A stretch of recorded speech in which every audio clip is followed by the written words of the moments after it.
अमर फल। एक बार राजा विक्रमादित्य शिकार खेलते खेलते एक ऊंचे पहाड़ पर आए।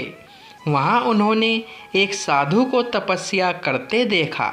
साधु की तपस्या में विघ्न न पड़े, यह सोचकर वे उन्हें श्रद्धापूर्वक प्रणाम करके लौटने लगे। जैसे ही वह वापस जाने लगे, अचानक साधु ने रोकते हुए कहा, ठहरो विक्रमादित्य, मैं तुम्हारी शिष्टता से प्रसन्न हूँ। यह कहकर साधु ने विक्रमादित्य को एक फल देते हुए कहा, जो भी इस फल को खाएगा वह तेजस्वी और गुणवान पुत्र प्राप्त करेगा। राजा विक्रमादित्य ने वह फल सहर्ष स्वीकार कर लिया और साधु से आशीर्वाद लेकर अपने महल की ओर लौट पड़े। चलते चलते मार्ग में अचानक उन्होंने देखा कि एक स्त्री घबराई हुई सी दौड़ी चली जा रही है। विक्रमादित्य भी उसके पीछे पीछे दौड़ने लगे। उन्होंने देखा कि वह औरत एक कुएं के पास जाकर रुक गई। जैसे ही उसने कुएं में छलांग लगानी चाही, विक्रमादित्य ने उसे पकड़ लिया। उन्होंने उस स्त्री से पूछा, बहन, तुम आत्महत्या क्यों करना चाहती हो? मुझे बताओ, मैं तुम्हारी मदद करूँगा। वह स्त्री रुदन स्वर में बोली, मैं बहुत दुखी हूँ। मेरा पति मुझे मारता पीटता है और कहता है कि मेरा एक भी पुत्र नहीं है, सारी लड़कियाँ हैं। उस स्त्री की दास्तान सुनकर राजा विक्रमादित्य को उस पर दया आ गई। उन्होंने वह फल उसे देते हुए कहा, बहन, तुम चिंता मत करो, इस फल को खाकर तुम्हें यशस्वी पुत्र पैदा होगा। फल पाकर वह स्त्री विक्रमादित्य का धन्यवाद कर अपने घर लौट गई। इतनी कहानी सुनाने के बाद पुतली ने राजा भोज से कहा, राजा भोज, अब मैं तुम्हें एक चमत्कार की घटना सुनाती हूँ। सुनो। एक दिन राजा विक्रमादित्य के राज दरबार में एक ब्राह्मण आया। उसने द्वारपालों से कहा, मैं राजा विक्रमादित्य को एक अनमोल भेंट देना चाहता हूँ। ब्राह्मण की बात सुनकर एक द्वारपाल अंदर गया और राजा विक्रमादित्य से बोला, महाराज, द्वार पर कोई ब्राह्मण आया है। वह कहता है कि मैं राजा को एक अनमोल भेंट देना चाहता हूँ। यह कहकर राजा विक्रमादित्य ने कहा, ठीक है, उसे अंदर भेज दो। ब्राह्मण राज दरबार में गया और राजा विक्रमादित्य को वही फल देते हुए बोला, महाराज, इस फल को अपनी रानी को खिला देना, इससे उन्हें एक यशस्वी पुत्र पैदा होगा। यह सुनकर राजा विक्रमादित्य को बड़ा आश्चर्य हुआ। उन्होंने ब्राह्मण से पूछा, यह फल आपके पास कहाँ से आया? ब्राह्मण बोला, महाराज, यह मुझे मेरी पत्नी ने दिया है। कुएं वाली स्त्री की बेवफाई पर उन्हें बहुत दुख हुआ। उन्होंने वह फल ब्राह्मण से ले लिए और उसे अपनी रानी को दे दिया। कुछ समय बाद राजा विक्रमादित्य के दरबार में एक रोज नर्तकी आई और विक्रमादित्य से बोली, महाराज, आप तो जानते ही हैं कि मैं एक पापिन हूँ और कई सालों से आपके राज्य में रह रही हूँ, इसलिए मैं आपको एक अनमोल फल भेंट करना चाहती हूँ, जिससे आपका वंश चले। अगर आप बुरा न माने तो मेरी यह भेंट स्वीकार करें। फल देखकर राजा विक्रमादित्य चौंक गए। उन्होंने पूछा, यह फल तुम्हारे पास कहाँ से आया? राज नर्तकी बोली, महाराज, यह फल मुझे आपके महामंत्री के पुत्र ने दिया है। यह फल उसको उसकी प्रेमिका ने दिया था। नर्तकी की बात सुनकर राजा विक्रमादित्य का माथा ठनका। उन्होंने महामंत्री के पुत्र को बुलवाया। उसने विक्रमादित्य को बताया कि वह फल महारानी ने उसे दिया था। वह और महारानी, इतना कहते वह रुक गया। यह सुनकर राजा विक्रमादित्य को बड़ा धक्का लगा। तब वह अपनी रानी के पास गए और उससे अमरफल के बारे में पूछा।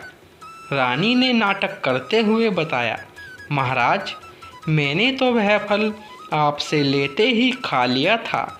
यह सुनकर विक्रमादित्य ने वह फल रानी को दिखाते हुए कहा, झूठ मत बोलो, तुमने वह फल नहीं खाया। यह फल मुझे राजनर्तकी ने दिया है। यह सुनकर रानी के होश गुम हो गए। उसकी चोरी पकड़े जाने पर वह भय से थर थर काँपने लगी और मूर्छित होकर नीचे गिर पड़ी। विक्रमादित्य को इस बात का गहरा सदमा पहुंचा और वह राजपाट त्याग कर जंगल में जाकर साधना करने लगे। इसकी सूचना तुरंत इंद्रदेव को लग गई। वे उनके परम भक्त थे। इस तरह विक्रमादित्य को जंगल में तपस्या करते देख देवराज इंद्र को उनके राज्य की चिंता हुई। उन्हें लगा कहीं ऐसा ना हो कि कोई विक्रमादित्य की अनुपस्थिति का फायदा उठाकर उनके राज्य पर हमला कर दे। यह सोचकर इंद्र ने अपना एक दूत राजा विक्रमादित्य का रूप धरकर उनके राज्य में भेज दिया। कई वर्षों तक तपस्या करने के बाद राजा विक्रमादित्य के मन में आया कि एक बार अपने राज्य में वापस जाकर अपनी प्रजा का हाल देखे। यह विचार कर वह अपनी राजधानी वापस लौट आए।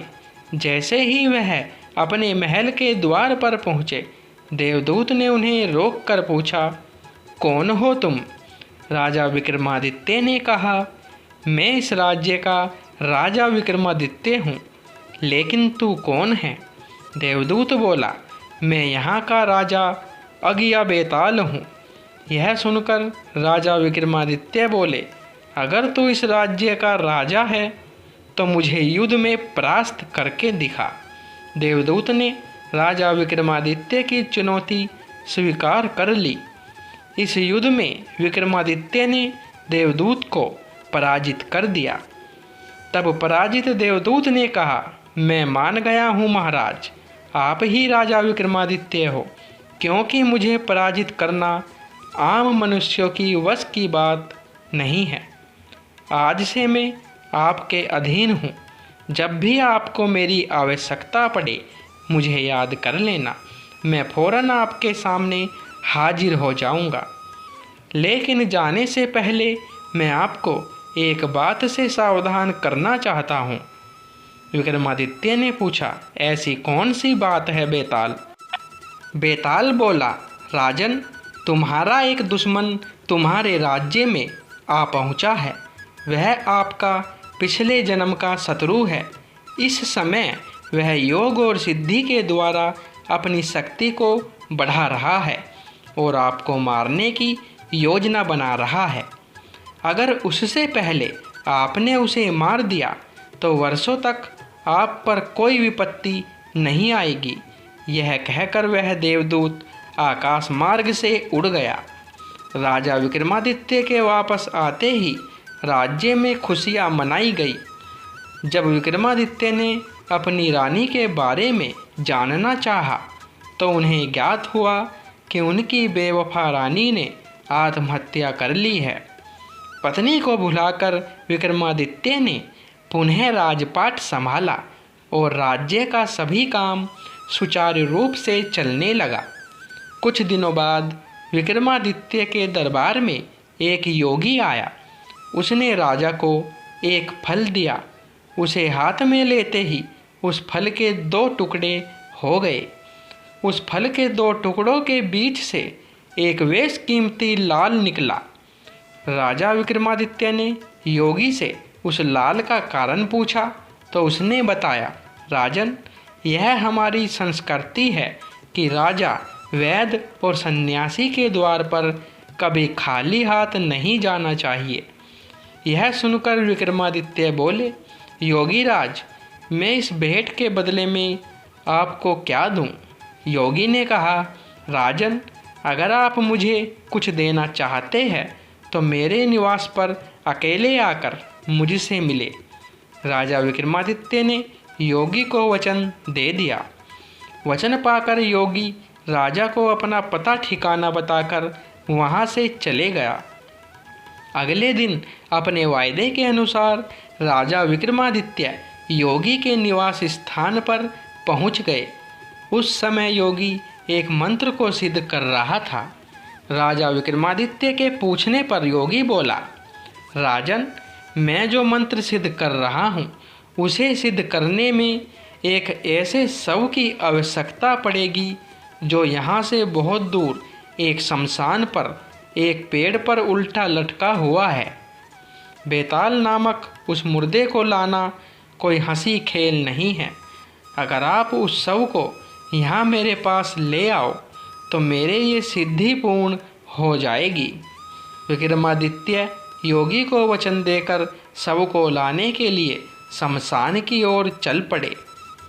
शमशान में पहुंचकर विक्रमादित्य ने पेड़ पर उल्टे लटके वेताल को बड़ी मुश्किल से नीचे उतारा और कंधे पर लादकर योगी के पास ले जाने की कोशिश की, लेकिन बार बार उनकी असावधानी का फायदा उठाकर वह उड़ जाता और शमशान में उसी पेड़ पर उल्टा लटक जाता। ऐसा 24 बार हुआ। हर बार बेताल रास्ते में विक्रमादित्य को एक कहानी सुनाता। 25वें दिन बेताल ने राजा विक्रमादित्य से कहा, राजन, तो मुझे जिसके पास ले जा रहा है वह कपटी और धूर्त है। वास्तव में उसे मेरी नहीं तेरी ज़रूरत है, क्योंकि आज उसकी सिद्धि का अंतिम दिन है। तू जैसे ही मुझे उसके पास ले जाएगा तो वह देवी के चरणों में तुझे सिर झुकाने के लिए कहेगा। तभी मौका पाकर वह तेरी गर्दन काटकर देवी माँ को बलि चढ़ा देगा और तेरी मौत के बाद उसे सिद्धि मिल जाएगी। बेताल की बात को सुनकर राजा विक्रमादित्य को इंद्रदेव की चेतावनी याद आ गई। उन्होंने बेताल को धन्यवाद किया और उसे कंधे पर लादकर योगी के पास चल पड़े। यह देखकर योगी बहुत प्रसन्न हुआ और विक्रमादित्य को देवी के चरणों में सिर झुकाने को कहा। तब विक्रमादित्य बोले, योगी राज, मैं एक राजा हूँ, मुझे सिर झुकाना नहीं आता। आप मुझे सिर झुकाने की विधि बता दो। योगी ने जैसे ही विधि बताने के लिए अपना सिर देवी के चरणों में झुकाया, विक्रमादित्य ने तलवार से उसकी गर्दन धड़ से अलग कर दी। देवी बलि पाकर बहुत प्रसन्न हुई। उन्होंने विक्रमादित्य को 2 बेताल सेवक दिए और कहा, विक्रमादित्य, जब भी तुम इन्हें याद करोगे ये तुम्हारी सेवा में उपस्थित हो जाएंगे। राजा विक्रमादित्य की तीक्ष्ण बुद्धि से प्रसन्न होकर देवताओं ने भी पुष्प वर्षा की। विक्रमादित्य देवी का आशीर्वाद पाकर अपने महल को वापस लौट आए।